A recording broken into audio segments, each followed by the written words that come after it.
ഇത് radio Janvani 90.8 megahertz മലയാളത്തിന്റെ മധുരതരംഗം.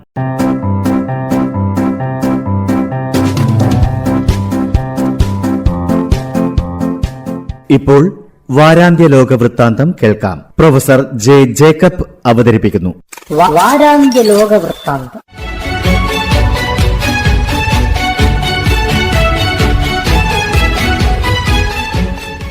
എല്ലാ മാന്യ ശ്രോതാക്കൾക്കും ലോകവൃത്താന്തത്തിലേക്ക് സ്വാഗതം.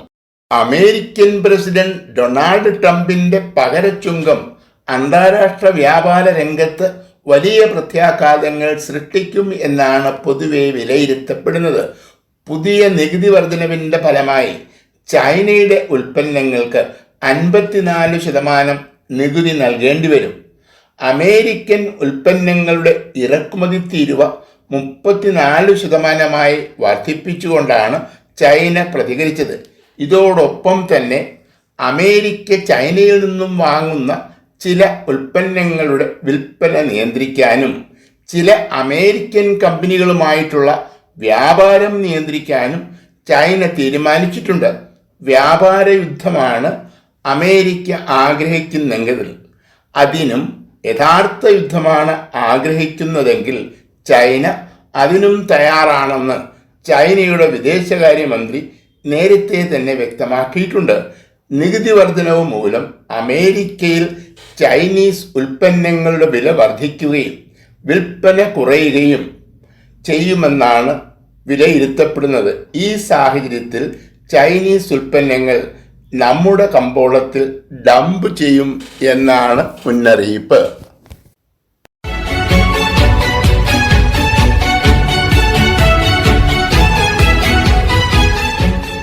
അധികാരം ലഭിച്ചാൽ 24 മണിക്കൂറിനുള്ളിൽ റഷ്യ ഉക്രൈൻ യുദ്ധം അവസാനിപ്പിക്കും എന്നായിരുന്നു അമേരിക്കൻ പ്രസിഡന്റ് ഡൊണാൾഡ് ട്രംപിന്റെ അവകാശവാദം. ജനുവരിയിൽ അധികാരം ഏറ്റെടുത്തപ്പോൾ തന്നെ വെടിനിർത്തൽ ചർച്ചകൾ ആരംഭിച്ചുവെങ്കിലും ഇപ്പോഴും യുദ്ധം തുടരുകയാണ്. പലവട്ടം ഇരു രാജ്യങ്ങളുടെയും മധ്യസ്ഥന്മാർ ചർച്ചകൾ നടത്തി. 30 ദിവസത്തേക്കുള്ള വെടിനിർത്തൽ ഉടൻ ഉണ്ടാകും എന്നാണ് എല്ലാവരും പ്രതീക്ഷിച്ചിരുന്നത്. പുടിൻ അവസാന നിമിഷം പുതിയ വ്യവസ്ഥകൾ ഉൾപ്പെടുത്താൻ ആവശ്യപ്പെടുന്നത് കൊണ്ടാണ് വെടിനിർത്തൽ വൈകുന്നത് എന്നായിരുന്നു റിപ്പോർട്ട്. ചർച്ചകൾക്കിടയിലും ഉക്രൈനെതിരെയുള്ള ആക്രമണം റഷ്യ തുടരുകയാണ്. ഈ ആക്രമണത്തെ അപലപിക്കാൻ പോലും ഇതുവരെ അമേരിക്ക തയ്യാറായിട്ടില്ല. പുടിന്റെ വിശ്വസ്തനായ കിരീൻ ദിമിത്രീവിന്റെ മേലുണ്ടായിരുന്ന ഉപരോധം നീക്കുകയും അമേരിക്ക സന്ദർശിക്കാൻ അനുമതി നൽകുകയും ചെയ്തു. വെടിനിർത്തൽ ചർച്ചകൾ നീട്ടിക്കൊണ്ടുപോകാൻ പുടിൻ ശ്രമിക്കുന്നു എന്നാണ് പലരും ആരോപിക്കുന്നത്. യുദ്ധം അവസാനിപ്പിക്കാനായി ട്രംപ് ആത്മാർത്ഥമായി ശ്രമിക്കുന്നില്ല എന്ന വിമർശനവും ഉണ്ട്.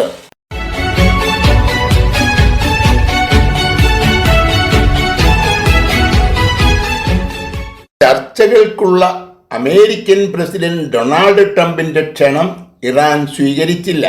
അമേരിക്കയും ഇറാനും തമ്മിൽ നയതന്ത്ര ബന്ധങ്ങളില്ലാത്തതിനാൽ UAE വഴിയാണ് ചർച്ചകൾക്കായി അമേരിക്ക ഇറാനെ ക്ഷണിച്ചത്. ആണവായുധ നിർമ്മാണവുമായി ബന്ധപ്പെട്ട് ഇരു രാജ്യങ്ങളും തമ്മിൽ ഉണ്ടാക്കിയ കരാറിൽ നിന്നും ട്രംപ് പിന്മാറിയതിനെ തുടർന്ന് മുടങ്ങിപ്പോയ ചർച്ചകൾ വീണ്ടും തുടങ്ങാം എന്നാണ് ട്രംപിന്റെ വാഗ്ദാനം. ഭീഷണിയുടെ ഭാഷയാണ് കത്തിൽ ഉപയോഗിച്ചിരിക്കുന്നത് എന്നാണ് ഇറാന്റെ വിലയിരുത്തൽ. ചർച്ചകൾ പരാജയപ്പെട്ടാൽ സൈനിക നടപടി ഉണ്ടാകും എന്നാണ് ട്രംപിന്റെ ഭീഷണി. ചർച്ചകൾക്ക് തയ്യാറാണെങ്കിലും അമേരിക്കയുമായി നേരിട്ട് ചർച്ചകൾ നടത്തുന്നതിനോട് ഇറാൻ യോജിക്കുന്നില്ല. വാഷിംഗ്ടണിൽ ചർച്ചയ്ക്കെത്തിയ ഉക്രൈൻ പ്രസിഡന്റ് സെലൻസ്കിക്കുണ്ടായതുപോലെയുള്ള ദുരനുഭവങ്ങൾ തങ്ങൾക്കുമുണ്ടാകും എന്നാണ് ഇറാൻ ഭയപ്പെടുന്നത്. മധ്യസ്ഥന്മാരുമായി സംസാരിച്ച് ധാരണയിൽ എത്തിയതിനു ശേഷമാകാം നേരിട്ടുള്ള ചർച്ച എന്ന നിലപാടിലാണ് ഇറാൻ ഭരണകൂടം.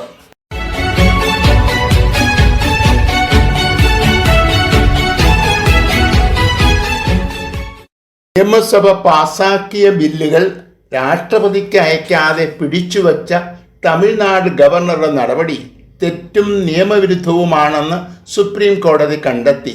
ഒപ്പിടാനായി ഗവർണർക്ക് സമർപ്പിക്കുന്ന ബില്ലുകൾ പുനർപരിശോധന ആവശ്യപ്പെട്ട് ഒരു പ്രാവശ്യം തിരിച്ചയക്കാൻ കഴിയും. എന്നാൽ പരിശോധിച്ചതിനു ശേഷം ബില്ലുകൾ വീണ്ടും സമർപ്പിച്ചാൽ ഒപ്പിടാൻ ഗവർണർ ബാധ്യസ്ഥനാണ്. ഇപ്രകാരം സമർപ്പിച്ച 10 ബില്ലുകൾ പിടിച്ചുവച്ചതിനെതിരെയാണ് തമിഴ്നാട് സുപ്രീം കോടതിയെ സമീപിച്ചത്. ഈ ബില്ലുകൾക്ക് ഗവർണറുടെ അംഗീകാരം ലഭിച്ചതായി കണക്കാക്കണം എന്നാണ് ചൊവ്വാഴ്ച സുപ്രീം കോടതി വിധിച്ചത്. ഒരു സംസ്ഥാന നിയമസഭ പാസാക്കുന്ന ബില്ലുകളുടെ മേൽ വീറ്റോ പ്രയോഗിക്കാൻ ഗവർണർക്ക് അധികാരമില്ലെന്ന് സുപ്രീം കോടതി നേരത്തെ തന്നെ വ്യക്തമാക്കിയിട്ടുണ്ട്. സ്വന്തം നിലയിൽ ഗവർണർമാർ ബില്ലുകൾ പിടിച്ചുവയ്ക്കുന്നത് ഭരണഘടനയുടെ ലംഘനമാണ്. ഭരണഘടനാ വിരുദ്ധമല്ലാത്ത നിയമനിർമ്മാണം നടത്താനുള്ള സംസ്ഥാന നിയമസഭകളുടെ അധികാരത്തിൽ ഇടപെടാൻ ഗവർണറെ ഭരണഘടന അനുവദിക്കുന്നില്ല.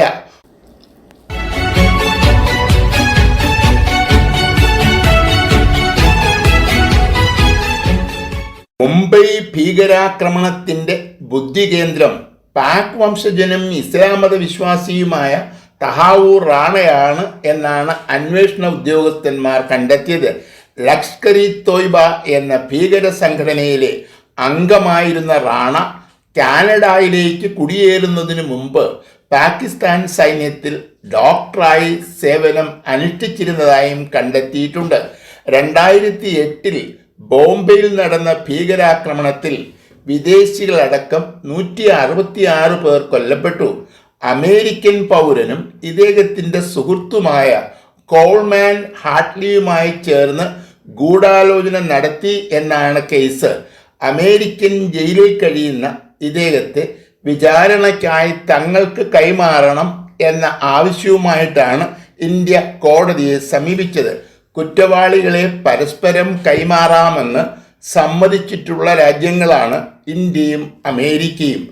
കൈമാറ്റം അനുവദിച്ചുകൊണ്ട് അമേരിക്കൻ കോടതി ജനുവരിയിൽ ഉത്തരവായി. എന്നാൽ ഈ ഉത്തരവിനെതിരെ റാണ അപ്പീൽ നൽകി.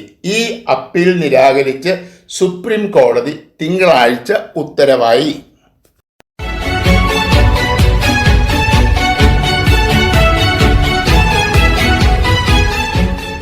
തായ്വാനിൽ എന്നതുപോലെ തെക്കേ അമേരിക്കയിലെ പനാമയിലും ചൈനയും അമേരിക്കയും എതിർചേരികളിലാണ്. തായ്വാൻ ചൈനയുടെ ഭാഗമാണ് എന്നതിനെ ചൊല്ലിയാണ് തർക്കം. തെക്കേ അമേരിക്ക ചുറ്റാതെ അറ്റ്ലാന്റിക് സമുദ്രത്തിൽ നിന്നും പസഫിക് സമുദ്രത്തിലേക്ക് പ്രവേശിക്കുന്നത് പനാമ കനാലിലൂടെയാണ്. അമേരിക്കയാണ് ഈ കനാൽ നിർമ്മിച്ചത്. എന്നാൽ എല്ലാ അവകാശങ്ങളും ഒഴിഞ്ഞ് ജിമ്മി കാർട്ടറിൻ്റെ കാലത്ത് അമേരിക്ക ഈ കനാൽ പനാമ എന്ന തെക്കേ അമേരിക്കൻ രാജ്യത്തിന് കൈമാറി. അമേരിക്കൻ ചരക്ക് കപ്പലുകളിൽ നിന്നും ഈ രാജ്യം പിരിച്ചെടുക്കുന്ന ചുങ്കം വളരെ കൂടുതലാണ് എന്നാണ് ട്രംപിൻ്റെ പരാതി. ഇതോടൊപ്പം ഈ കനാലിൻ്റെ രണ്ടറ്റത്തും ചൈനീസ് കമ്പനികളുടെ സ്വാധീനം വർദ്ധിക്കുന്നത് തങ്ങളുടെ സുരക്ഷയ്ക്ക് ഭീഷണിയാകും എന്നാണ് മറ്റൊരു പരാതി. തങ്ങളുടെ അനുമതിയോടെയാണ് രണ്ടു ഭാഗത്തും ചൈനയുടെ സ്ഥാപനങ്ങൾ പ്രവർത്തിക്കുന്നത് എന്ന് പല പ്രാവശ്യം പനാമ വ്യക്തമാക്കിയിട്ടുണ്ട്. തായ്വാനെ പോലെ അമേരിക്കയുടെ സംരക്ഷണം പനാമ ആവശ്യപ്പെടുന്നില്ല.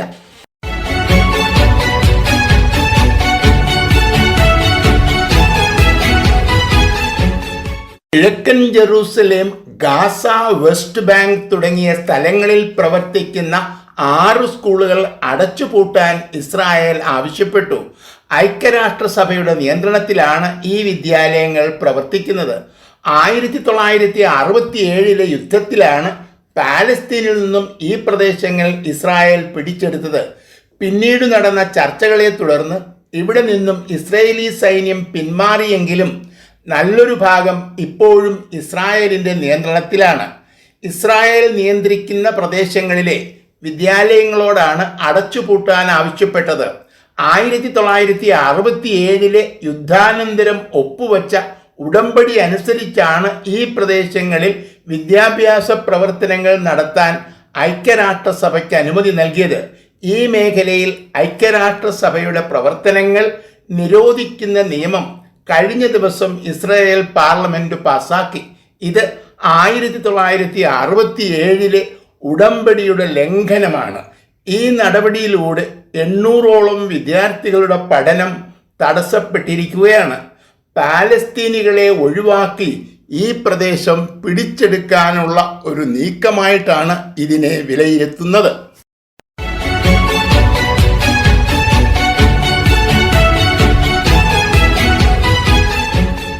കലാപത്തെ തുടർന്ന് ബംഗ്ലാദേശിന്റെ മുൻ പ്രധാനമന്ത്രി ഷെയ്ഖ് ഹസീന ഇന്ത്യയിൽ അഭയം തേടിയത് 2024 ഓഗസ്റ്റിലാണ്. നോബൽ സമ്മാന ജേതാവായ മുഹമ്മദ് യൂനുസ് മുഖ്യ ഉപദേശകനായി ഇടക്കാല ഗവൺമെന്റ് രൂപീകരിച്ചുവെങ്കിലും ഇതുവരെ തിരഞ്ഞെടുപ്പ് നടത്താൻ കഴിഞ്ഞിട്ടില്ല. 2025 ഡിസംബറിലോ 26 ജനുവരിയിലോ തിരഞ്ഞെടുപ്പ് നടത്താമെന്നാണ് മുഹമ്മദ് യൂനുസ് അവകാശപ്പെടുന്നത്. തിരഞ്ഞെടുപ്പ് നീണ്ടുപോകുന്നതിൽ എല്ലാ രാഷ്ട്രീയ പാർട്ടികളും അസ്വസ്ഥരാണ്. മുൻ പ്രധാനമന്ത്രിയെ തങ്ങൾക്കു കൈമാറണം എന്ന ബംഗ്ലാദേശിന്റെ ആവശ്യത്തോട് ഇന്ത്യ ഇതുവരെ അനുകൂലമായി പ്രതികരിച്ചിട്ടില്ല. ബംഗ്ലാദേശിലെ കലാപങ്ങൾക്ക് പിന്നിൽ പാകിസ്ഥാന്റെ കൈകൾ ഉണ്ട് എന്നാണ് പലരും സംശയിക്കുന്നത്. ചൈന സന്ദർശന വേളയിൽ മുഹമ്മദ് യൂനുസ് നടത്തിയ പ്രസ്താവന ഇന്ത്യ വിരുദ്ധ നിലപാടിനെ സൂചിപ്പിക്കുന്നതാണ്. ചൈനയുടെ വികസന പ്രവർത്തനങ്ങൾ ഇന്ത്യയുടെ വടക്ക് കിഴക്കൻ മേഖലയിലേക്ക് വ്യാപിപ്പിക്കാനാണ് മുഹമ്മദ് യൂനുസ് ആവശ്യപ്പെട്ടത്. പാകിസ്ഥാന്റെയും ചൈനയുടെയും പിന്തുണ ഉറപ്പിക്കാനാണ് മുഹമ്മദ് യൂനുസ് ഇന്ത്യ വിരുദ്ധ നിലപാട് സ്വീകരിക്കുന്നത് എന്നാണ് പൊതുവെയുള്ള വിലയിരുത്തൽ.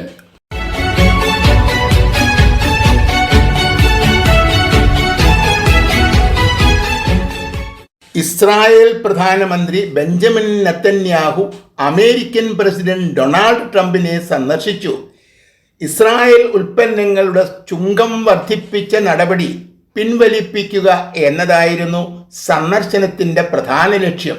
ചില അമേരിക്കൻ ഉൽപ്പന്നങ്ങളുടെ നികുതി പൂർണ്ണമായി ഒഴിവാക്കുന്നതായി യാത്ര തുടങ്ങുന്നതിന് മുമ്പ് ബെഞ്ചമിൻ നെതന്യാഹു പ്രഖ്യാപിച്ചു. $4 ബില്യൺ ഇസ്രായേൽ അമേരിക്കയിൽ നിന്നും ഇറക്കുമതി ചുങ്കമായി പിരിച്ചെടുക്കുന്നത്. ബെഞ്ചമിൻ നെതന്യാഹുവിൻ്റെ സാന്നിധ്യത്തിലാണ് ഡൊണാൾഡ് ട്രംപ് ഈ പ്രസ്താവന നടത്തിയത്. ഇസ്രായേൽ ഉൽപ്പന്നങ്ങളുടെ മേലുള്ള നികുതി വർധനവ് പിൻവലിക്കില്ല എന്ന സൂചനയാണ് ട്രംപ് നൽകിയത്. ഇസ്രായേലിൻ്റെ പ്രധാനപ്പെട്ട എതിരാളിയായ ഇറാനെതിരെ യുദ്ധം പ്രഖ്യാപിക്കണം എന്നാണ് ബെഞ്ചമിൻ നെതന്യാഹു ആഗ്രഹിക്കുന്നത്. ചർച്ചകൾക്കുള്ള അമേരിക്കയുടെ ക്ഷണം ഇറാൻ സ്വീകരിച്ചില്ല. എന്നാൽ ഇറാനുമായി ചർച്ചകൾ ഉടൻ ആരംഭിക്കും എന്നാണ് ട്രംപിൻ്റെ നിലപാട്. താരിഫിൻ്റെ കാര്യത്തിലും ഇറാനുമായുള്ള യുദ്ധത്തിൻ്റെ കാര്യത്തിലും ട്രംപിൻ്റെ നിലപാട് ബെഞ്ചമിനെ നിരാശപ്പെടുത്തി എന്നാണ് റിപ്പോർട്ടുകൾ സൂചിപ്പിക്കുന്നത്.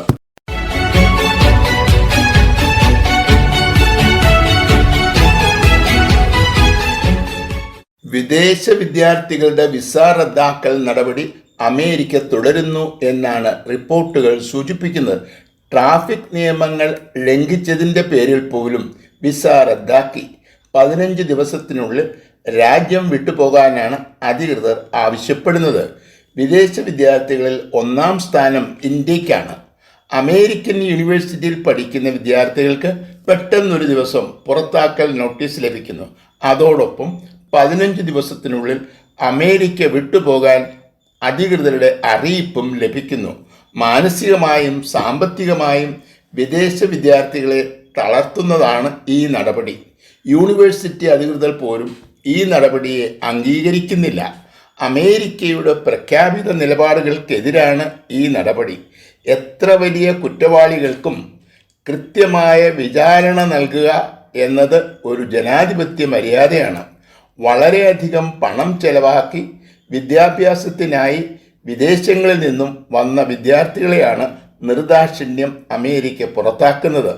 ചെറിയ വീഴ്ചകളുടെ പേരിൽ കൊടും കുറ്റവാളികളെ പോലെ വിദേശത്തു നിന്നും വന്ന വിദ്യാർത്ഥികളെ പുറത്താക്കുന്നത് ജനാധിപത്യ വിരുദ്ധമായ നടപടിയാണ്.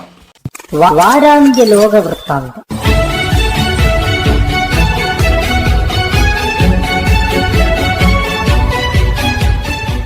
തയ്യാറാക്കി അവതരിപ്പിച്ചത് പ്രൊഫസർ ജെ ജേക്കബ്.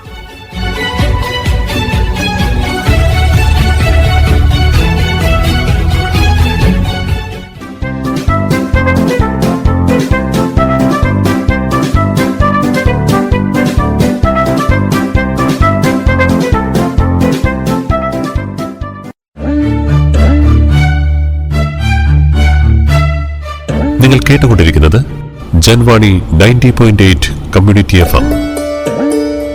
അറിയേണ്ടതും കേൾക്കേണ്ടതും മാത്രം.